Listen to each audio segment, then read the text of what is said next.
radio show brought to you by Dr. Surajit Khanna. He is returning post-incarcerated young adults back to a productive life with his returningyouth.com initiative. I'm going to ask everybody please to mute themselves as we continue. Visit us at returningyouth.com. That's returningyouth.com. And we have a most exciting radio show today. We're on the air on radio WPAT to 30 million homes, but please join us and see our wonderful faces with Governor David Paterson, former governor of New York. Please see us live at facebook.com/Khanna4Kids. Khanna4Kids. We are live on WPAT 930 AM. Dr. Khanna is an attorney, a child safety advocate, and a servant of the underserved, champion of the nonprofit Voice of the Kids.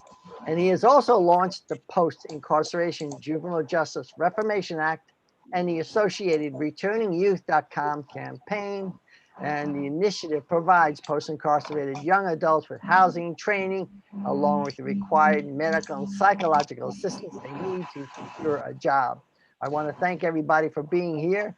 And I just want to take this time to welcome Governor Paterson. And I'd like to turn it over to Dr. Surajit Khanna. Good afternoon, Dr. Khanna. You're on mute, sir. Good afternoon, audience. Good afternoon, our chief guest here, Governor Paterson, and good afternoon, everybody, those who are here. I really appreciate that in this show, on this Friday, every Friday, we have this show from 3 to 4, dedicated for post-incarcerated initiative, and I'm honored that I could bring Governor Paterson to all of you. I know that there are 30 million or 40 million homes, those who are listening today, and I'm glad that I could bring him here. I do welcome Mr. Paterson here. Governor Paterson, I'm sure everybody knows, I don't have to give too much introduction, but he is one of a kind of a governor of the wonderful state called New York. And he was the first African-American governor in New York State. And when he worked diligently, because by the time when he joined, the state really had a major fiscal deficiency. And I would not say how much, everybody knows how much is it, but it was because of his talent, he could turn it up to the best he could. In 3 years when he was the governor, he really made it. And I was very triggered with one of his statements, which he always kind of told everybody, that I had this desire my whole life to prove people wrong, to show them I could do things they didn't think I could do. That's a very powerful statement, Governor Paterson. And I really admire that, because while I was growing up, my dad said, impossible is a word found in Fool's Dictionary. And I followed through always. And I admire you that you have done such a wonderful job for New York State. People thought, oh, you cannot do anything because of whatever, okay? Because of your disability, because of your, color, you cannot do this. You know what? You proved it. Yes, we can do it. And that was a major break for the state of New York, and not only state of New York, for United States. So I am so happy that you could join us today here. This initiative, which we started, it is something like what you started with your journey as a senator, and then you came up and up as a governor. That Reformation Act, the Juvenile Justice Reformation Act, was formed in 1974. And then it was reformed again in 2018. But still, I saw that the post-incarcerated young adults, those who come out of jail, they really don't have a platform. Yes, the government has a lot of houses. They have different things they offer. But nobody comes up with a holistic approach. Nobody holds their hand and takes them from one step at a time. Because when they come out of jail, what they do, they are lost completely because they go to jail. Recently, we heard somebody was in jail for, Gary, how many years? 60. Was it 68 years? 68 years. He went at the age of 15, came out when he was 82. Actually, I think he's in your area. He's from Pennsylvania, believe it or not. Yes, he's from Pennsylvania. So this type of juveniles, they go to jail, they come out in 3 years, 5 years, 10 years, 20 years. They don't know the life skills. They don't know how to do laundry. They don't know how to go and cook. They don't know all these things. Okay, just giving them money is not enough. And the second thing is, this initiative also, we are trying to change the perspective of the audience, of the people, citizens of United States, that we, the colored people, whether we are black, whether we are white, whether we are purple, whether we are green, doesn't matter. We, the colored people, have the equal rights in this country. This country is for the brave and for the opportunities for equal platform. We are here for that. So why do people think that, oh, we got to give the blacks and the whites and some things? No, we don't want to give them that. Everybody deserves the right to be in an equal platform. This is why, Mr. Paterson, we started this initiative to give a equal footage and looking at the people, those who are coming out of the jail in a right way. Not that, oh, they're criminals. They need this. Throw them some bones so that they need a job or they need a work. No, not that. We want them to be in equal footage like all of us. Gary, for the pleasure of Governor Paterson, I would like him to kind of watch a very short video which gives him the total picture of this initiative, and then we can open up the discussion about today's show. Thank you very much, Dr. Khanna. And Governor Paterson, this is just a 6-minute video that Dr. Khanna put together. We look forward to hearing your comments about it.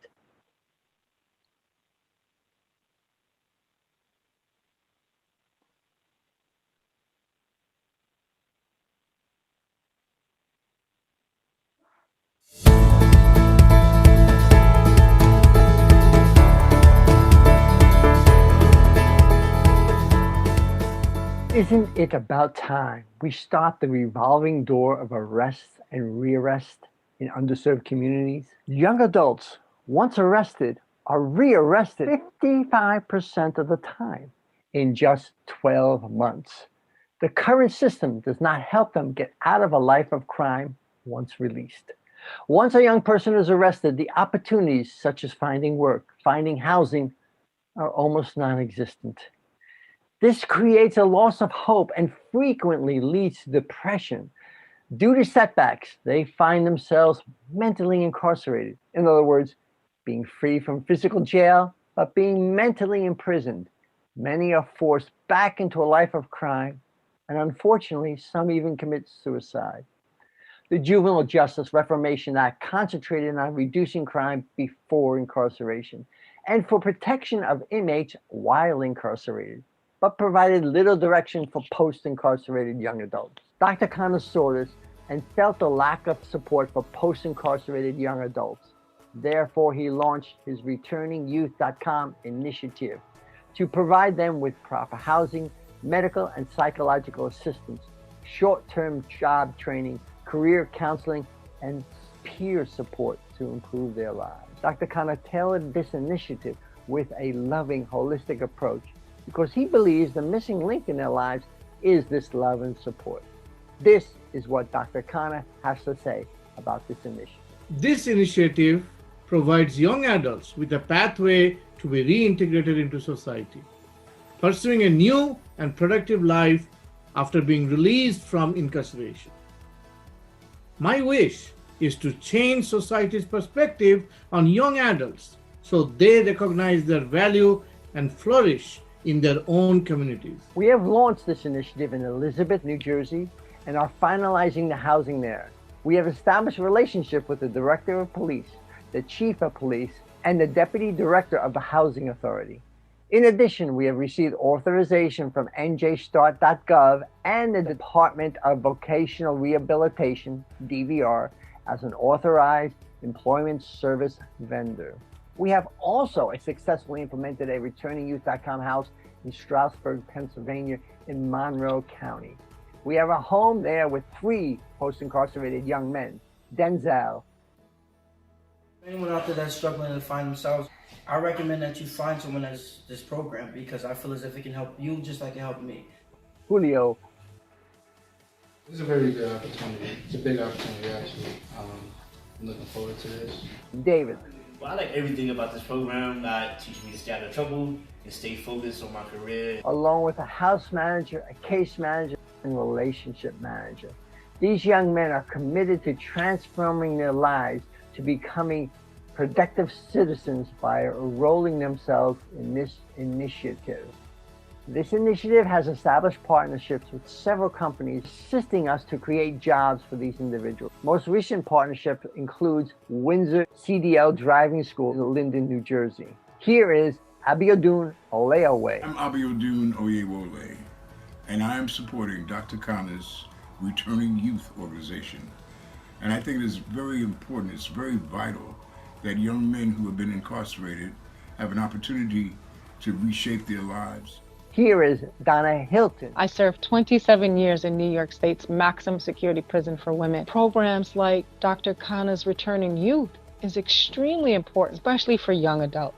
Here is Benny Tillman. When I heard about Dr. Khanna's program, I was very encouraged to think that America is blessed to have this program, Returning Youth. This is going to be something very beneficial for society. So I would highly encourage everyone to please join with us. This is a wonderful opportunity. Ariana Ramsey is a young African-American woman from the inner city of Philadelphia, Ivy League student, a Team USA women's rugby team member, and in training for the 2021 Tokyo Olympics. And here goes Ramsey. Ramsey, the college student, takes a pass from Alona Mar, and Alona Mar sets her up for a try. Ariana Ramsey dots down again. She's having quite a weekend. I know some young adults who actually came out of incarceration. This is what this initiative is about. It's about giving back. As an Olympian, that's what I need to be doing. In putting together the core team, we selected highly qualified individuals from diverse ethnic and professional backgrounds who have a desire to give back to society. Myself, Clem Yaboa, Micah Zemian, Willie Sanders, Jesse Levine, Saikal Islam, John Marks, Prahet Soni MD, and Eric Braverman MD are all joining Dr. Surajit Khanna.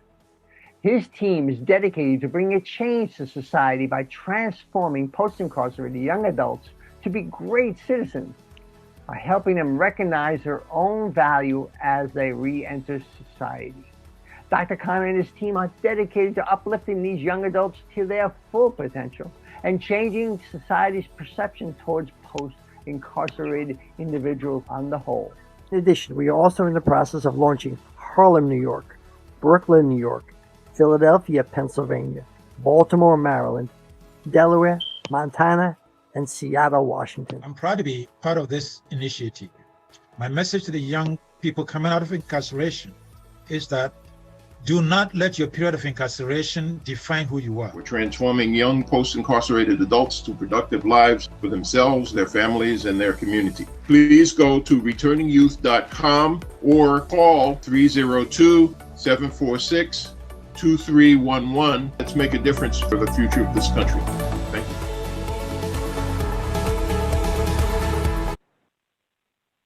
Thank you very much, Gary. And thank you, Governor Paterson, for listening to this. And many times in the past, people have only concentrated on the fact that you are legally blind and ignored that you are Black. Well, I have not forgotten about the underserved Black community. That is why I started this initiative. You see, the Reformation Act does not care for those Afro-Americans who ex-offenders, or you can say nice way, post-incarcerated young adults. I want to care for them. And Governor Paterson, I really noticed that the title of the book, which today we are going to talk about, is The Black, Blind, and in Charge. That's amazing book. I like the title. Can you please comment a little bit about that? Well, the title was not something that I thought of. There's a gentleman who talked to me about writing the book, and he edited it for me, named Simon Mills, and he came up with the title Black, Blind, and in Charge. We had some title before then that was so complicated that, you know, you need a physicist to really understand what it was. It was a great title, and it's worked every place. And I had one staff member from years ago who every time he made a judgment, it was wrong. He was the only one that didn't like the title. That's when I knew it was a great title. That's great. That's awesome. That's awesome. And Governor Paterson, you saw this initiative. You heard the video. You saw the team. I'm trying to put it together. You saw we already have one started already in Stroudsburg, Pennsylvania. I still feel it is incomplete because I still need that every single post-incarcerated young adults needs to be appreciated, needs to be given a thing. So how you have any question about this initiative? How do you see this can work out, roll out in this whole, in this country? Well, I want to go back to the Juvenile Justice Reform Act of 1974. That was inspired by a case involving incarcerated individuals called the State versus Cyril. This happened in New York. It was in the 60s, and the decision in the state Supreme Court that was upheld in the State Court of Appeals was that prisons do not reform anybody. Even though one of the essential aspects in the McNaughton rules and FLEDA, the great legal document, and all the discussions of law as it applies to criminality are that part of the punishment for criminality is obviously retribution, to get the person back for what they did. But it's also supposed to be for reformation, change them so they would never even think about doing it again. And of course, it was the reformation part has largely been left out. So the Juvenile Justice Reform Act was basically a phony act that was written in compliance with the court decision in the State versus Cyril, and it did absolutely nothing for people in the criminal justice system. Around this time, the 1970s was when we were having the mass infiltration of drugs into the market, particularly heroin. By the middle of the 80s, we had the invention of crack, which actually required less cocaine to make a product that was even stronger and did more damage, a product that must have been produced by the devil himself. But in 1970, the prison population in New York State was 12,385 people. By 1992, my 7th year in the state Senate and 22 years after the 1970 census, there were 72,490 people incarcerated in the New York State prison system. The amount sextupled. And sextupled is not a scandal about any politicians. It means 6 times the prisoners that were there in 1970 to 1992. So as a society, one of the options that the prisoners had, one of the few things that the Criminal Justice Reform Act of 1974 provided, is that prisoners could take college courses and pass them to try to get perhaps the college degree. So when they came out, though they did have the conviction on their record, they also had that they had completed college. in the New York State Senate, where I began in 1985, regularly we would vote on this bill that the Republicans would put forward, where the prisoners had to pay the bill for the college education they received while in prison. Now, where would the prisoners come up with the money to pay thousands of dollars for education that they received, when the purpose of the education was to keep them out of crime? So in a sense, the bill of and in itself was inviting people to steal money to pay for their education because they didn't have any money, which is probably what got a lot of them in trouble in the first place. So programs such as the one that you have founded and how you've replicated as far away from our area as Montana is really a breath of fresh air, because I don't think it takes that much. And I don't think the incentive of staying out of prison cannot be enhanced by just, as you put it, a holistic approach where you deal with the socialization of the prisoners, with their goals and timetables for trying to achieve them. And finally, the fact that they still deserve the dignity as a human being because they did pay their debt to society. So, Doctor, congratulations. Oh, thank you very much, Governor Paterson. By the way, you mentioned that those prisoners, when they came out, they didn't know how to cook. They didn't know how to, you said they didn't know how to cook. They didn't know how to do their laundry. They didn't know how to clean and perform other functions. That reminded me of how I felt when I came out of state government. That was very interesting. Very good. You know, so okay, so, well then, since we are having a sarcasm here, so maybe would you be considered as one of the post-incarcerated young governor coming out, and we can have this initiative so you can join this program? Listen, after what I went through living in the executive mansion, prison would have been a great alternative.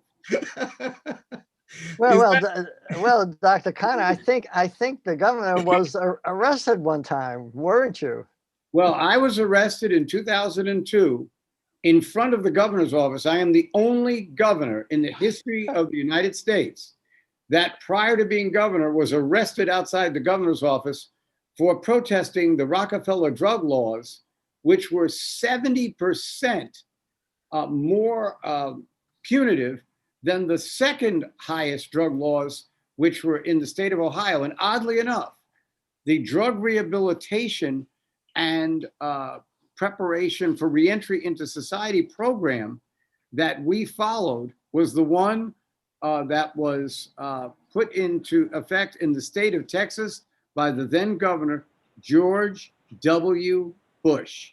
So in other words, even across party lines, people knew how bad the Rockefeller drugs laws were. And I never knew when I got arrested in 2002 that by 2009, I would sign the legislation to reform the Rockefeller drug laws, and all of the scare tactics that we were witness to, these things that were going to happen if we eradicated the Rockefeller drug laws, didn't happen.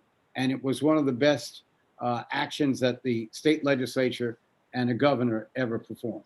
So how did you, coming back to that point, how did you feel in 2002? You were right in front of that, you were protesting and you got arrested. And then when you became the governor, how did that make you feel that, oh my God, I was in the other side, now I'm on the other side of it? Well, by the time I got comfortable being governor, there were people outside picketing things I did.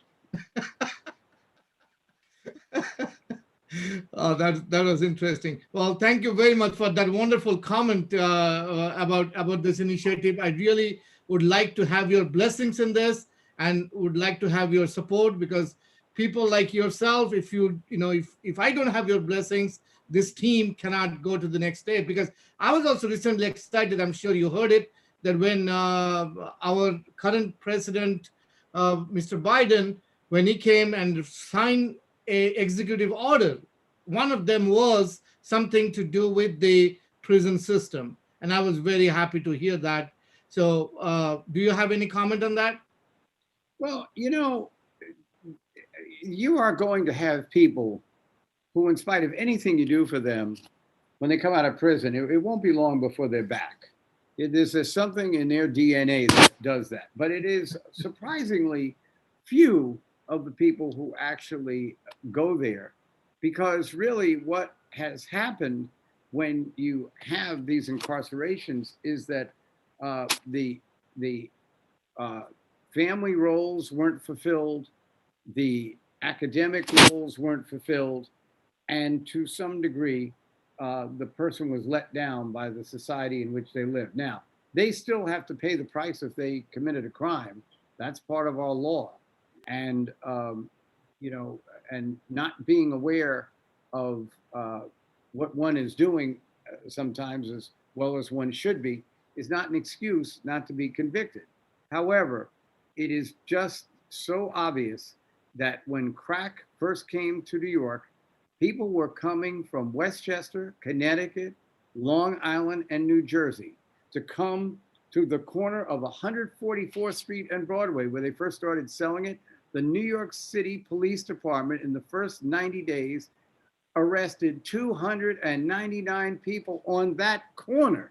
But it was such a lucrative industry that people came anyway, and it wound up poisoning a whole generation of people.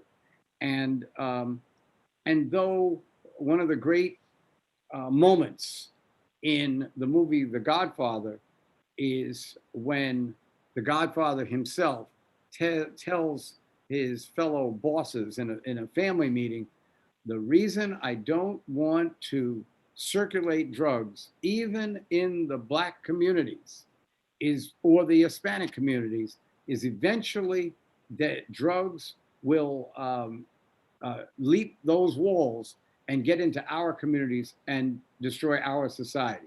Now, that was in a fictional movie, but by 1984, Jesse Jackson mentioned the issue of substance abuse in a presidential debate, the first time it had ever been mentioned.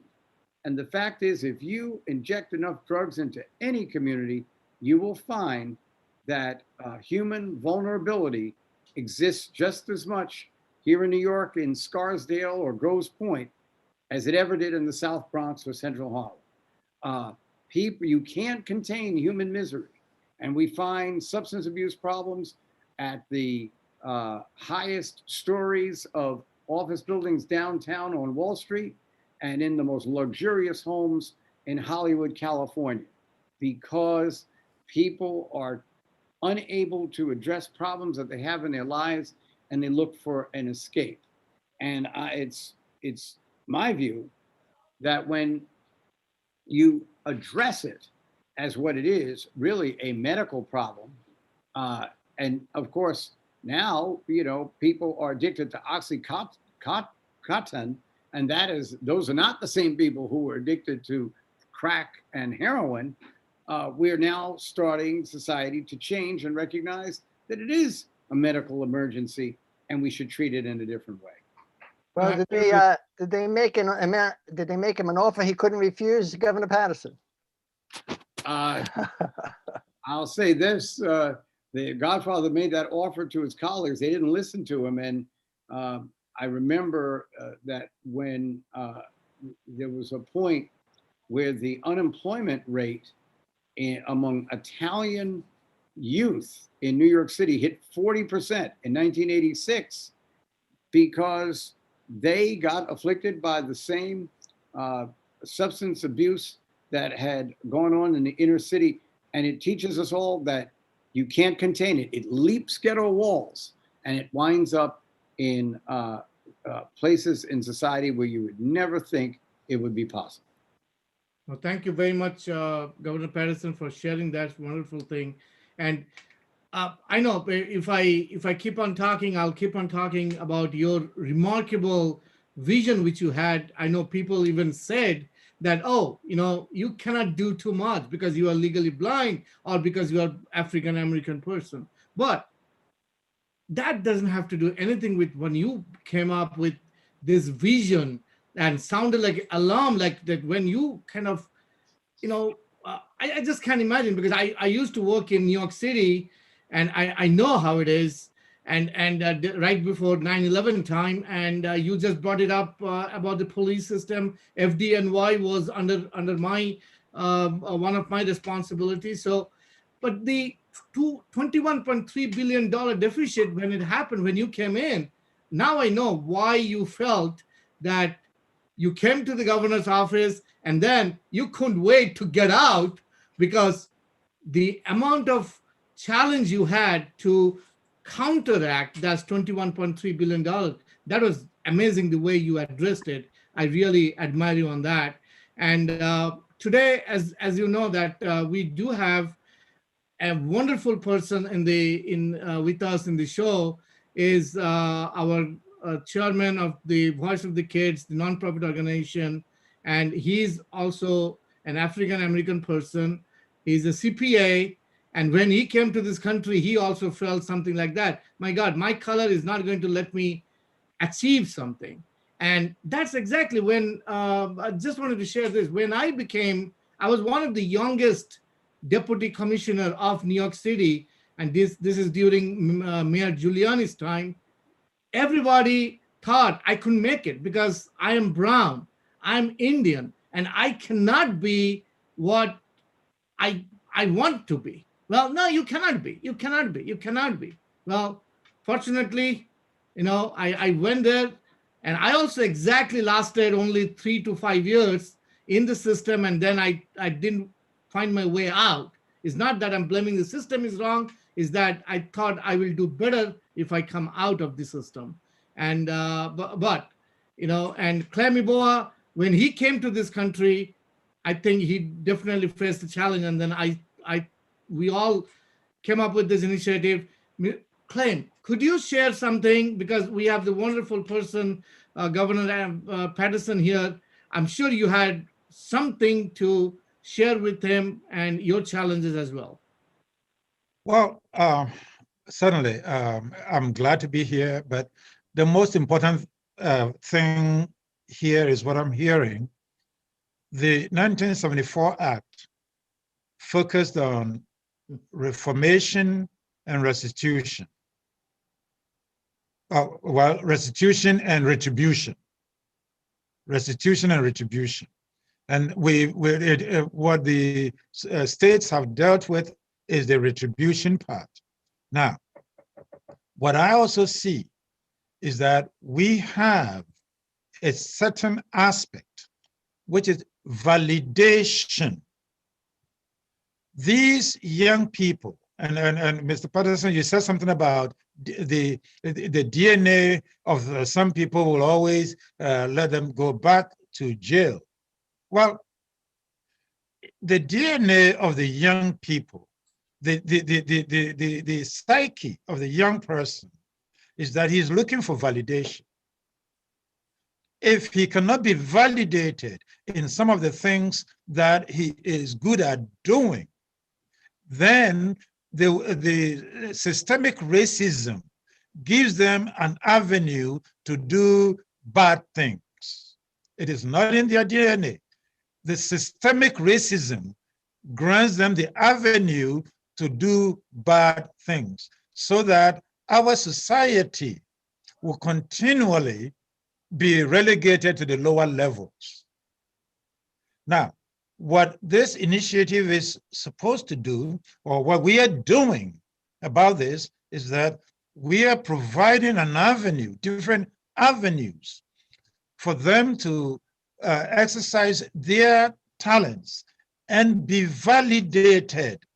A person is a good salesperson. So when they are standing at the corner pushing drugs, they are able to get 100 people to buy 100 bags of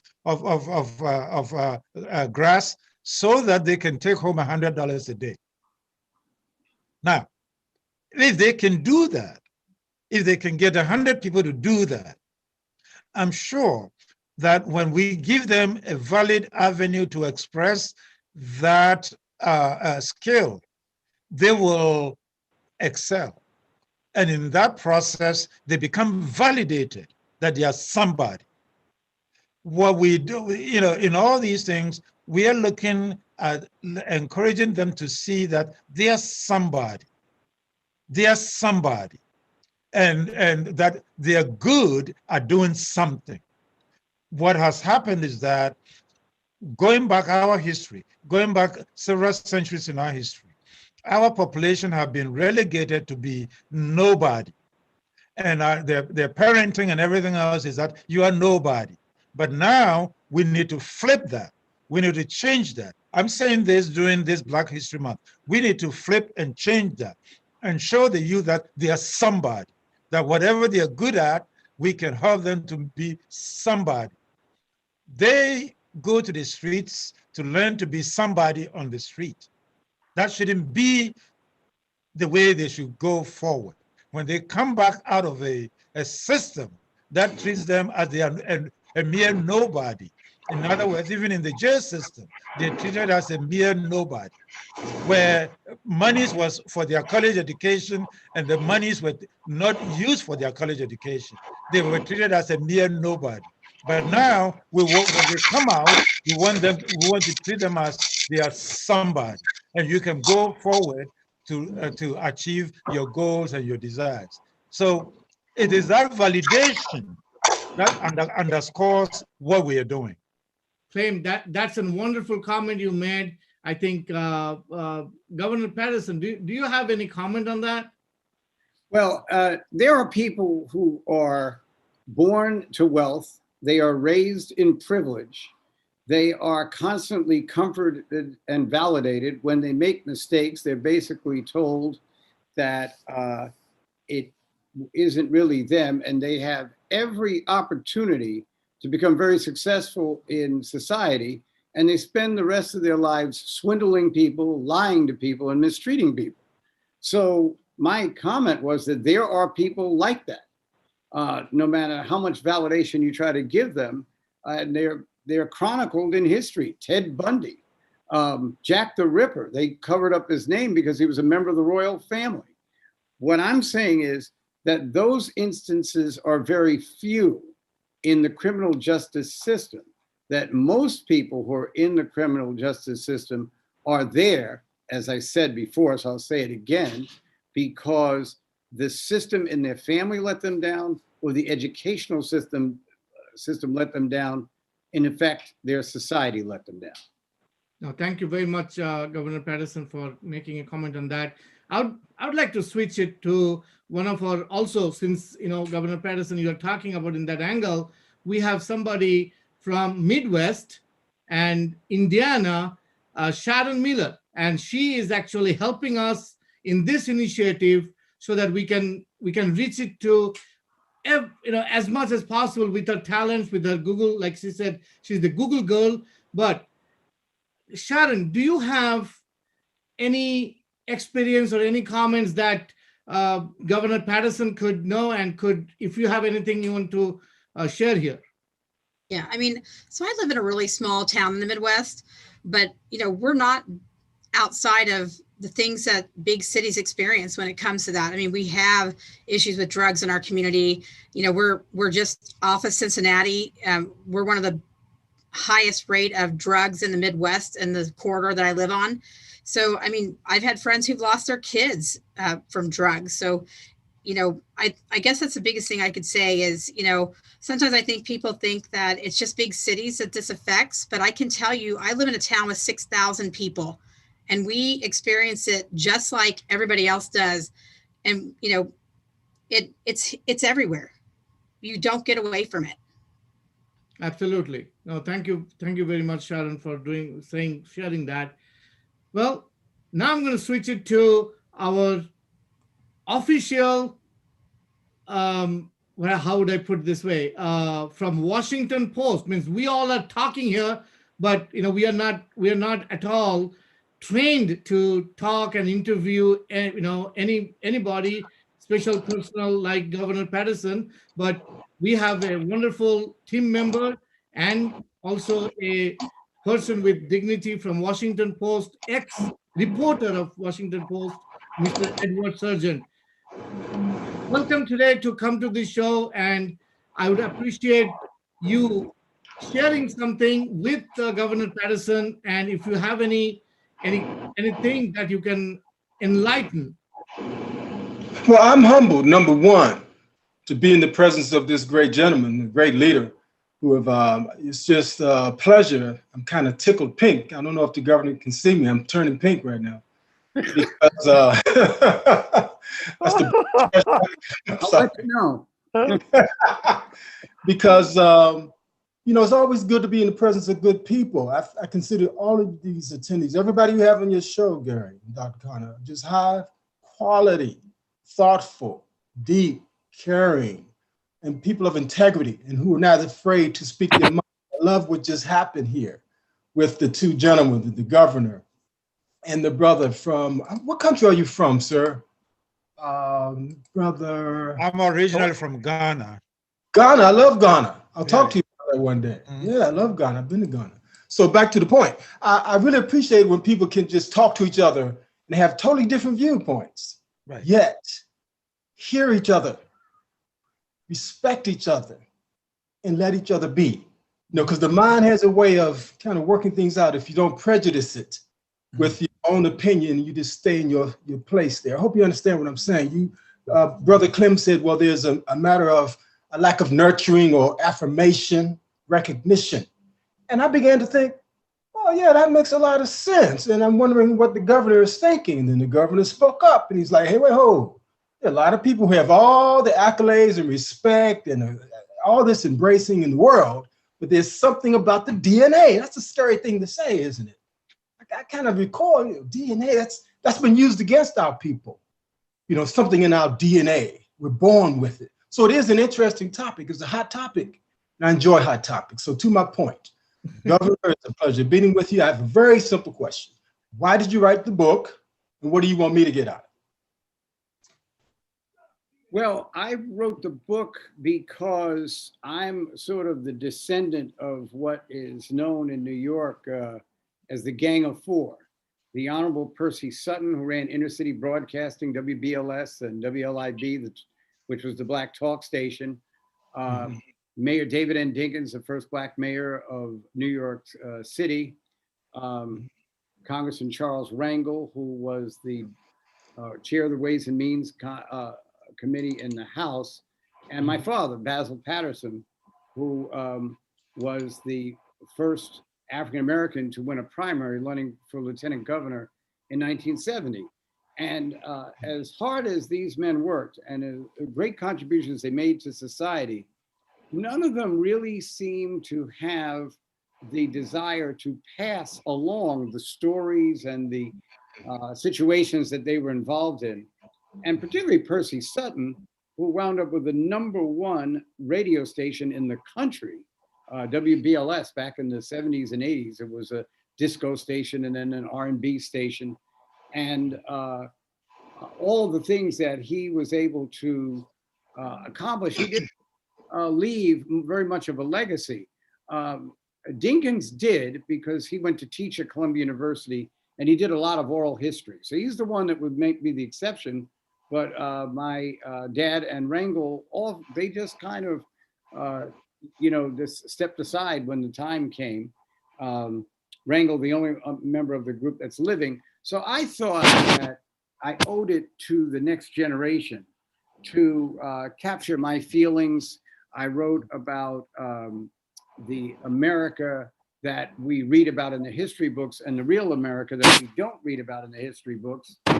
I write a chapter about the fact that Memorial Day was invented by Africans, freed slaves, only 1 month after they were freed, because 257 members of the 21st Negro Infantry Division in the Civil War were captured and held at a racetrack and jockey club in South Carolina.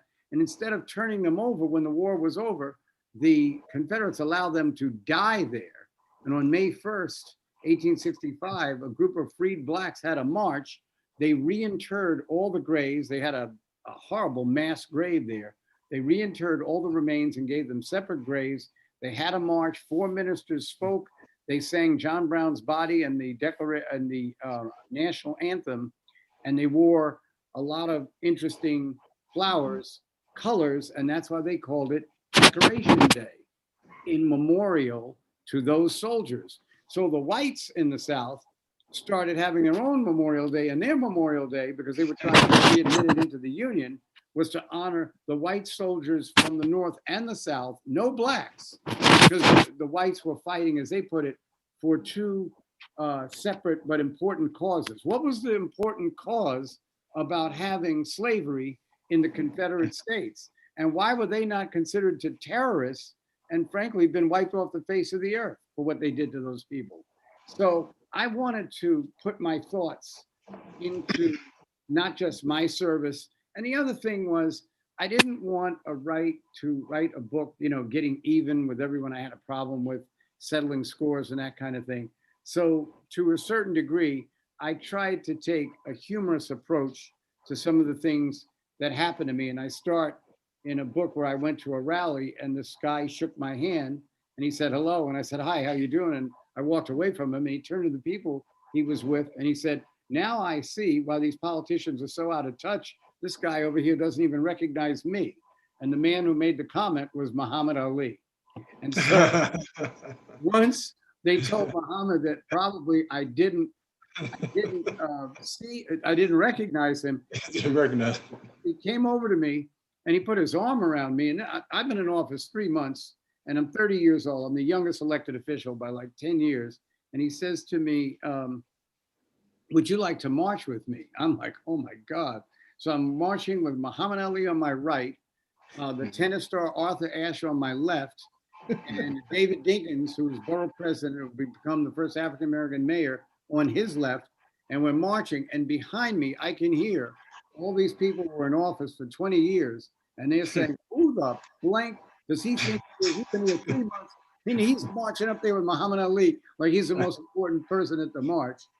And as we got to the end of the march, Ali his Parkinson's was kicking in at that point in his life. So where he had his arm around me, he was now leaning on me. And I'm like trying to keep from falling because I might have weighed about 150 pounds soaking wet. And Ali might have weighed about 270 pounds by that time. And I'm trying to hold him up. And I looked up at the sky and I thought, what a dream. Here I am battling it out with Muhammad Ali. And the question is, who's going to go first? Yeah, I love your sense of humor. I really appreciate it. I know we're running short of time, but I just want to say thank you very much. I look forward to interviewing you after I read your book. So hopefully I'll be able to get in touch with you through these gentlemen. Dr. Braverman knows how to find me. And I think Dr. Khanna knows how to find me. I'd be happy to do it. Thank you very much. Thank you very much, Mr. Surgeon, and thank you very much, Dr. Paterson. Thank you. One, I know we're running short of time, but I just don't want to ignore that we are talking about the equality and we're talking about African Americans, and we spoke about that, okay, people coming from different descent. We should not ignore that we have another important country where we have been represented as one of the African-American country called Brooklyn, New York. And we have Mike Esmond, he looks white, but he is a descent of Brooklyn, African-American country. Mike Esmond, what do you think about this initiative? And how do you think Governor Paterson, whatever he said in his book, how do you relate? Because you are from Brooklyn. Come on, you got to enlighten Governor Paterson, because he doesn't know much about Brooklyn. I was born in Brooklyn. I knew, that's why I brought it up. Mike. Well, Brooklyn is actually a melting pot of hi there. I don't think you're coming through, Michael. I apologize. Brooklyn's a big melting pot of multiple cultures, and now I'm trying to put it closer because I'm on my phone. You hear? Yes. Hello? Go ahead. Now? Yeah, go ahead. Oh, hi. Hi there, Governor Paterson. Not coming through good. Okay, I'm sorry, Mike, Michael. you're not coming through good. Well, Michael. I'm from Brooklyn, which is a Okay, so I apologize. I had to mute him. It wasn't work coming through. Okay, well, we'd have Dr. Biverman to highlight a little bit about his relationship with Governor Paterson, and also how does he see, because Governor Paterson spoke about, which I wanted to have saved for Dr. Biverman, is about the medical requirement, medical need of this type of young adults coming out of jail. So, Dr. Biverman, what is your thought about this? And I'm glad that you are part of this initiative. I'm glad that you joined here today. I'm really fortunate, but I would like you to share the audience about your thought about medically challenged and how they can be resolved through your thing in this initiative. Well, thank you very much, Dr. Khanna. And Governor Paterson is always the symbol to me and to the United States of resilience. And the brain and mind controls the body as God controls the earth. So my contribution, firstly, has always been to teach people how to take care of their brain. They don't get a user manual, and we're all sort of incarcerated. I don't believe in reincarnation, but I believe in reincarceration, so to speak, in the sense that all of us are incarcerated and not free if we don't know brain health. So brain health starts with the mastery of how to get energy or dopamine, which means how to use caffeine, diet, exercise, and lifestyle to have great energy and to continue to learn, which is the next chemical of the brain, acetylcholine, and how to get that brain learning and how to continue to memorize. There are many choices in strategy and memory, and there are many foods that enhance memory, but ultimately content and meaning is the way to structure what you remember. We have to make that choice whether or not what to put into the attic of the brain, it's called BAM, and what to put into the context associated memory and what to put into RAM. And CAM is the most important. What concepts can we teach people so that they're continually learning the way the governor learns? And I have been so impressed, and I know you're a professor of law at Columbia, and you've had to make decisions on what aspects of law you have to learn because law is gigantic.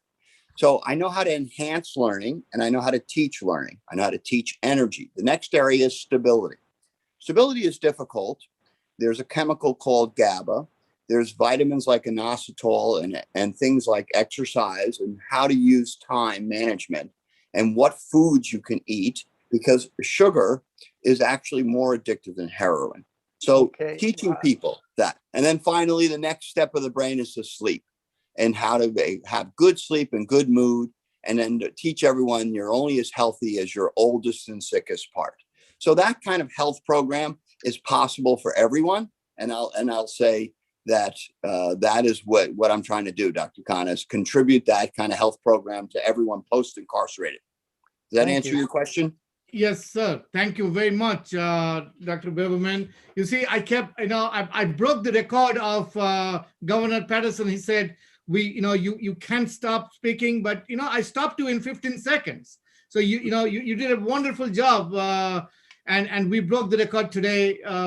Again, one more record Governor Paterson can have and put it in his next book when he goes to write about Dr. Biverman.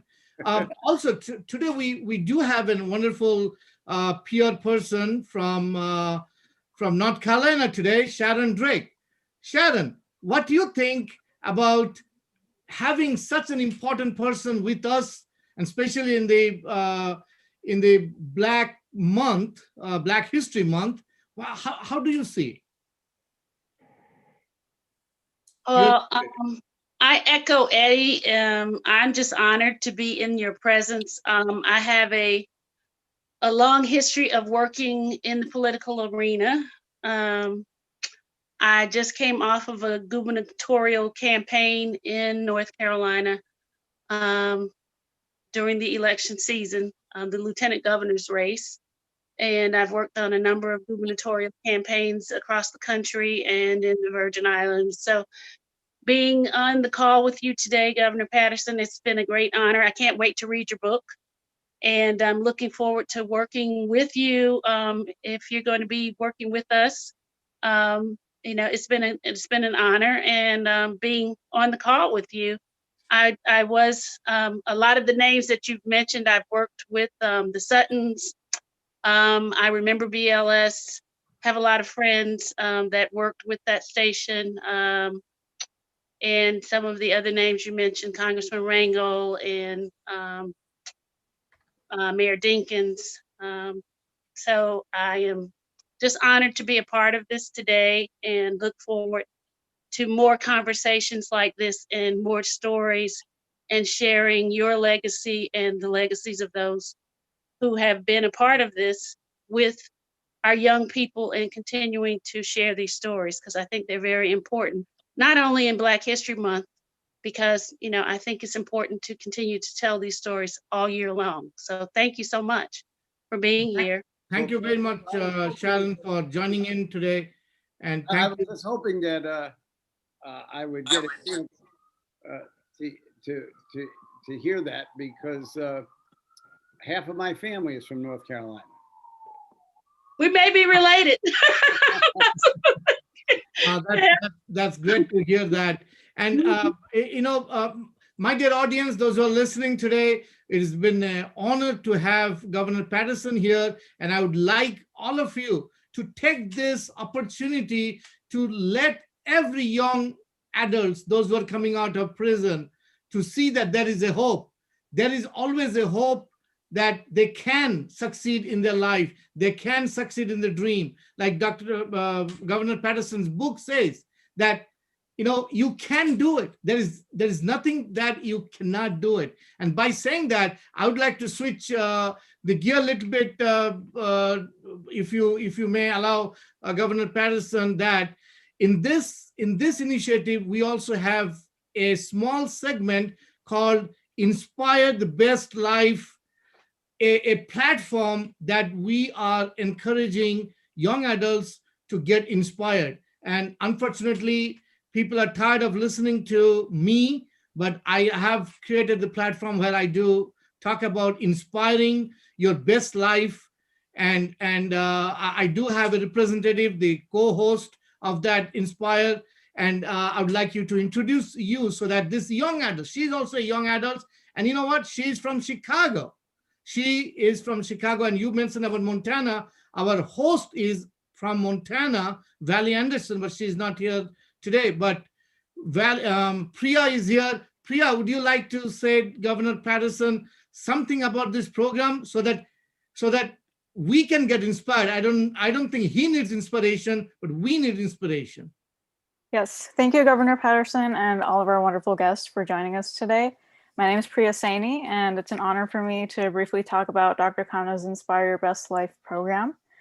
On the Inspire Your Best Life show, he takes young adults on their own personal journey, plotting a path to success to reach their life summit. Each week, Dr. Khanna introduces a teaching and training theme in 3 separate videos posted every Monday, Tuesday, and Wednesday. And we also schedule a special live video workshop where we invite other young adults to join us as we discuss each week's topic. The theme from last week was how to stop negative self-talk, and this week's theme is going to be how to improve sleep hygiene. Please visit us at inspireyourbestlife.com to view all of Dr. Khanna's training videos, and please contact us if you would like to join us during our weekly workshops.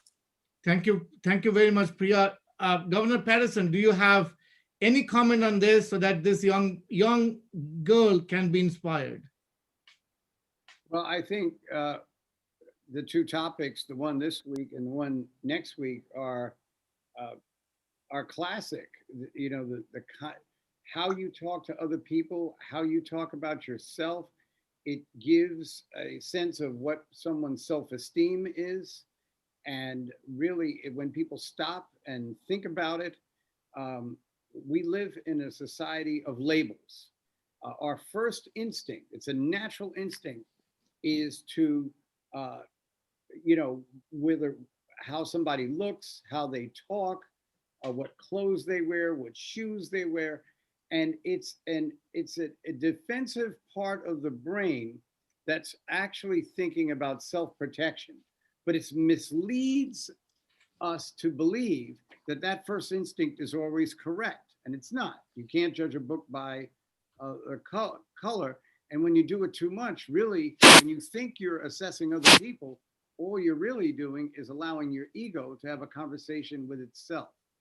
When you start to learn the appreciation of other people, which is what I think these two lectures is really going to be about, you then start to understand that if you would wait and give it time and listen to other people, but very few of them will you actually come away with a negative point of view. No, thank you very much. That's the reason why we do. I felt that we should have a workshop in which we are doing it, where we invite all the young adults to come and join and share their perspective, because hearing their voice is very important. And and hopefully one day Priya can have you as one of the young adult to come out and join the workshop, because you already said you were in the most prestigious amazing jail, so you are a post-incarcerated person coming out of that, so you can definitely, you're qualified to join this workshop whenever you have time. And lastly, I do have a wonderful gentleman who manages our first home in Stroudsburg, Pennsylvania, Willie Sanders, and he is the relationship manager for Stroudsburg, Pennsylvania. And because of him, today our first pilot project we launched there. We have 3, as you saw in the video, we have 3 young adults coming out of jail, have been housed there. They have been going through a major transformation. We'll be very soon going through Dr. Beverman's brain scanning session, so that they can all become well qualified.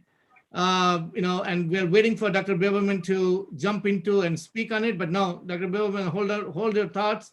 And here you go with Mr. Willie Sanders. Well, yes, I'm honored to be able to be a part of this initiative that Dr. Khanna has started, and just to be here with the young men and see their growth, see them, see how they are so excited about someone caring about them, saying, I do, I will be here for you. I'm going to watching you. I'm going to make sure you don't, fall down or make a mistake. They are very excited about what they're doing, and they're anxious to work, anxious to study, anxious to show that I can do this. So again, I just thank Dr. Khanna for allowing me to be a part of this initiative, which is going around the country, which he's taking around the country, and is so needed. Again, thank you for having me, Dr. Khanna. Thank you very much, Mr. Sanders, be here. But I know today, before we end the show, I know Mr.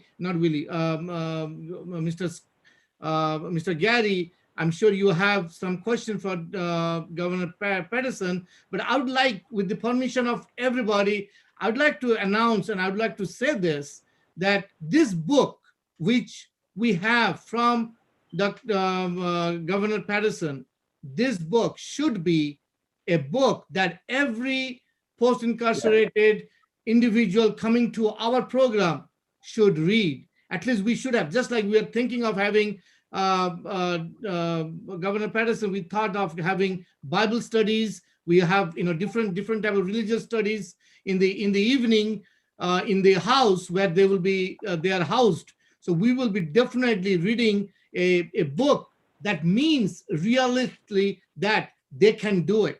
If the book says that we can do it, they can do it, because you did it. You are a life model that you did it.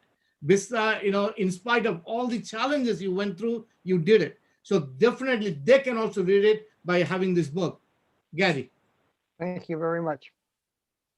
Thank you very much. We appreciate everybody here. I just want to ask Governor Paterson a simple question. I know that you're teaching a college at Touro University. you're teaching something very interesting, the relationship between the Jewish community and the African American community. That's really an interesting topic. Could you tell us a little bit about that?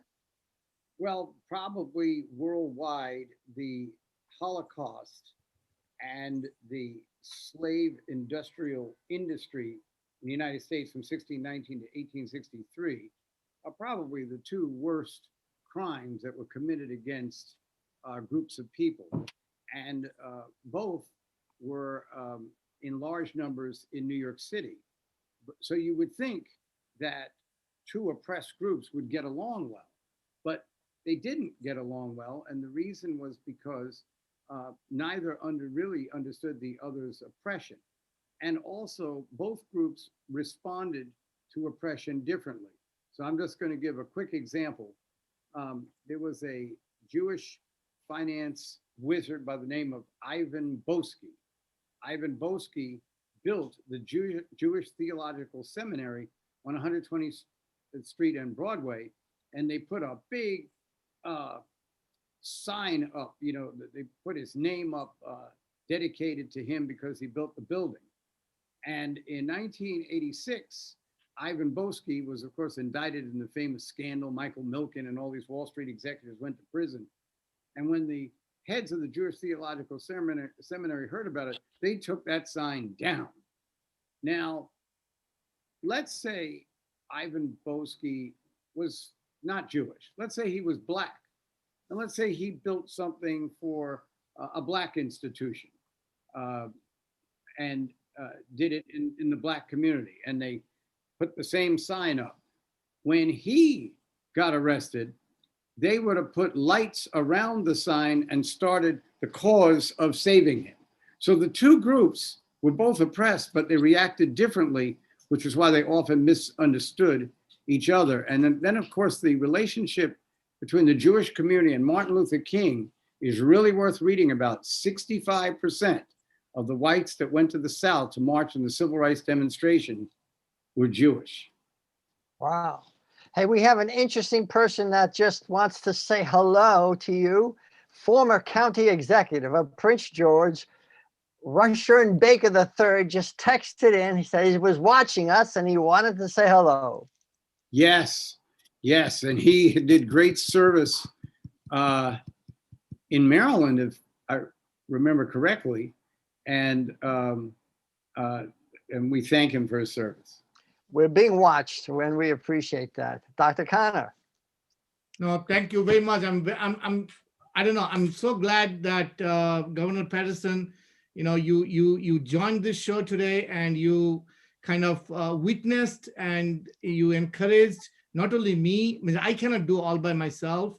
It couldn't be possible to put this team together, you know, without the blessings of the Almighty and also without Gary, Claim, Willie, you know, Dr. Beverman, and you know, everybody else, those who are on the show today. Means I couldn't make it. And as you know, you couldn't be the possible senator, lieutenant, and the governor without everybody's supports and blessings. So today, the one other thing, the lastly, which this particular initiative does and want to reach out is we kind of launched a wonderful campaign, and the campaign is when actually last week I was in the Capitol, and I was rubbing my elbows with some of the wonderful individuals.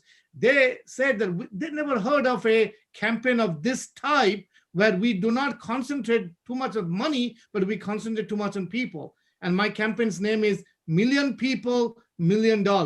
We don't want somebody to just write a $1 million check. That's not going to help. Well, I'm not saying it's not going to help. It is going to help, but that's not the motive. The motive is million people. So this message going to million people is important. And in order for them to participate in this, all we need is just $1. Okay, but we need a skin in the game as well as we need the million people so that the million people will populate to another million. So this Million People, $1 Million campaign, and I'm so glad that one person, one individual in this particular show who is present, who is dedicated to take it to the next level is Brother Willie Sanders, who said that he inspired me actually. He said he has connection to most of the pastors and churches in United States, and he can take it to everywhere where people can participate. So lastly, Governor Paterson, what do you think? Will be your comment on this Million People, $1 Million campaign? Well, it kind of reminds me of the Million Man March back in 1994, 1995. I knew what you were going to say. Where they, everybody held up $1 and there were 1 million people there. And, but they didn't have a cause to put the $1 million to that particular day. And now we've actually found one. And the last thing I'll say is, when we look at particularly the drug arrests in New York State's penitentiaries, 94% of the people in prison for those offenses were Black and Hispanic. The penalties for crack were much higher than for the use of cocaine, which uses less cocaine than crack. So I just want to make all of you aware of something that happened in the first week I became governor. So the first week I became governor, I had to meet with the leader of the Senate.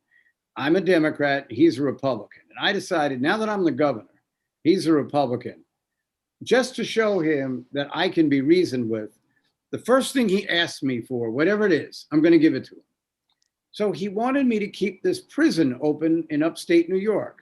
It was in Wayne County, upstate New York. And I said, well, why do they want to close it? He said, because there are no prisoners in it. I said, well, Senator, if there are no prisoners in it, why do we keep it open? He said, because there are about 70 personnel that work in the prison, and they're going to lose their jobs. So I said, well, so when they have their jobs, what are they going to do? They're all going to sit around all day because there are no prisoners to guard. And I say that because I think that situation accentuates the problem with the prison industry in this country and every place else. It is economic development for the places where the prisoners live. And their main revenue generating source is the prison industry. So when we're trying to reform people in their post-prison careers that they're trying to start, we have to understand that there was a prison industrial complex that invades our educational system, that gets the least resources in the areas that most need it, that judges how money gets to districts based on attendance rate and the school dropout rate. So the more you have dropouts, the less money you get. I thought the more there's a problem, the more you help the problem. And then when people get into trouble, they don't get the right legal representation before they go to court. The next thing you know, they're pleading guilty to things they probably shouldn't, or they are winding up with these extra long sentences, which the legislature tries to keep extending sentences for crimes, and that keeps them in prison longer, and that keeps other people working longer. And so in trying to fight government and society for the opportunity of people who rightly or in many cases wrongly were incarcerated, we're also up against a sector of our society that has always been antagonistic and antithetical to immigrants, minorities.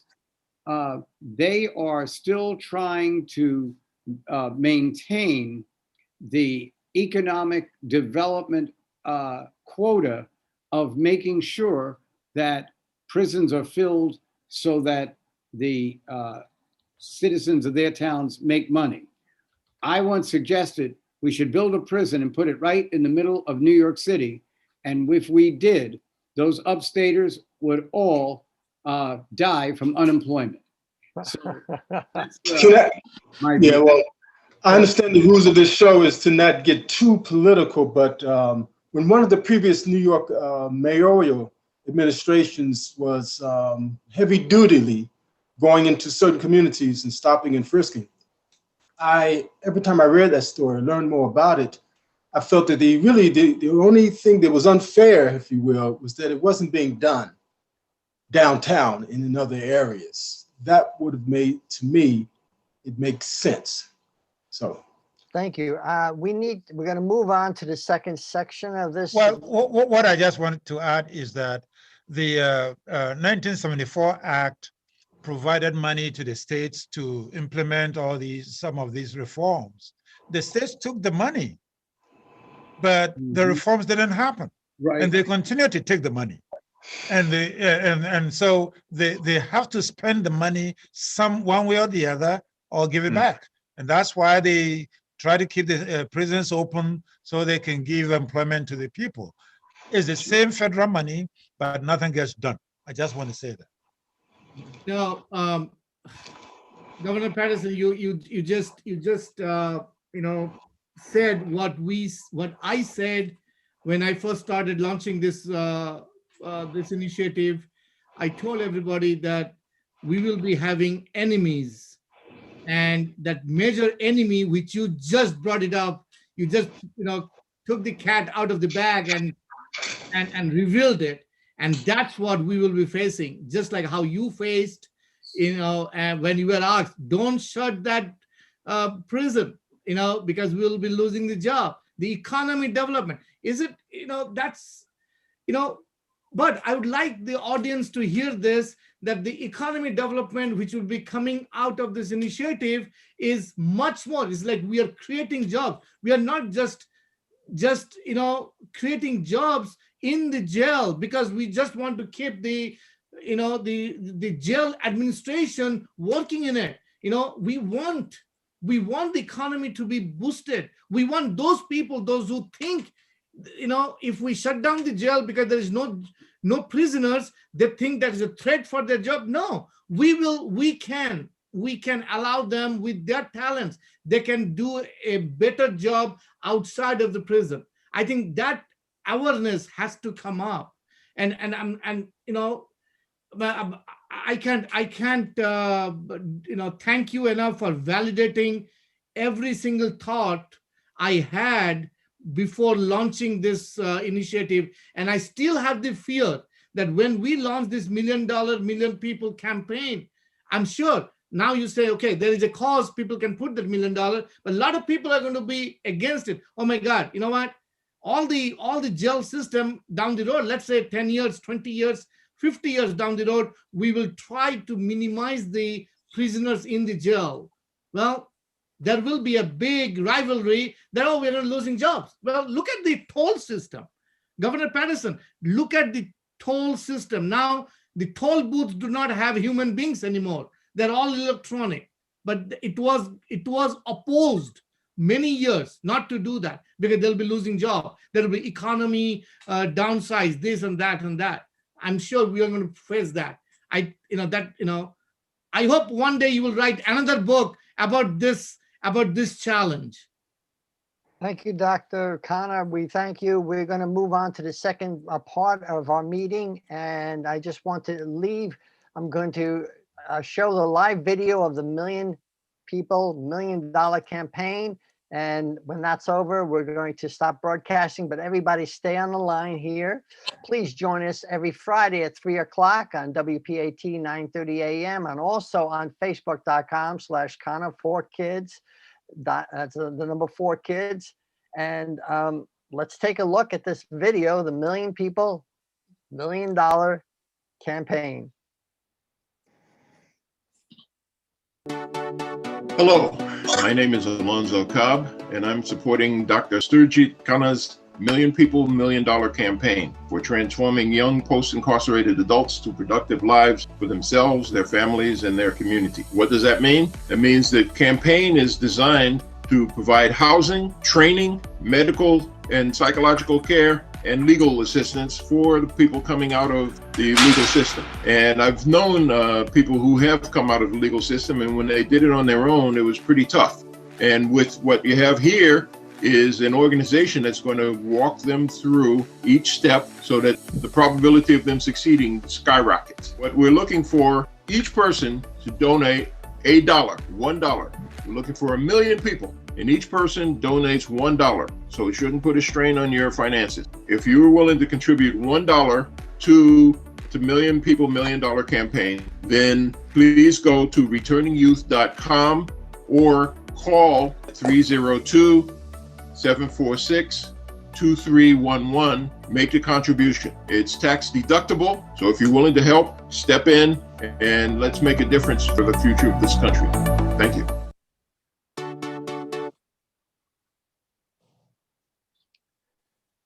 Thank you all. Stay on, please.